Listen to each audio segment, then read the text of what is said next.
Marketplaces is the leading growth area in e-commerce right now. So if you're a brand like HP or a brand selling online, you really do need to consider marketplaces as a key strategy to your online sales.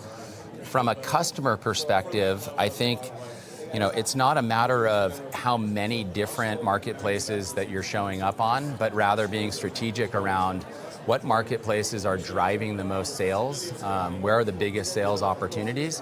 So for us, it's not a volume play in terms of number of marketplaces. It's more being very strategic around where do we want to sell, where do we want to present ourselves. As we'll talk about a little later too, there's costs involved with managing your marketplace and managing your presence there. So I think being strategic around top marketplaces where you're going to have the best opportunity to drive sales and market share is key. Yeah, and consumers are also inundated with a large volume of product options as they navigate those marketplaces. How does a brand think about differentiating itself on one of these marketplaces while staying true to its brand? So that's a great point about marketplaces. So the marketplaces is still what I'd consider sort of the Wild West of e-commerce, right? So as you alluded to, there's a deluge of products that if I'm online and I'm searching up Amazon, I'm looking for an HP product, for example, I'm going to be presented with myriad different options, different products, different sellers, et cetera.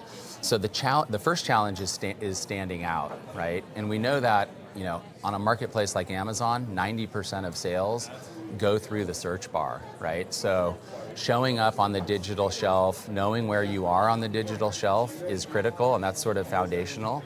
Again, to make sure that your products are findable for keywords that are driving sales volume in your category. And then from there, I think it's really about having a consistent and clear presence within your product detail pages so that when a customer is considering your product, your features and benefits are speaking to them. They're very clear. And I think the big thing here and what we've learned is consistency, right? So we've created playbooks across different product categories, HP products that everything from product titles through KSP images, KSP bullets, descriptions. There's a formula for that, and we base that on what our customers looking for. And then across different products within a category, we make sure that we're following sort of that formula. So if I'm looking at a laptop, an HP laptop, a certain HP laptop, I get a very similar experience. If I shoot over and look at the next, maybe an upgraded HP laptop, it's not going to be differentiated from a format perspective. It's very digestible that way.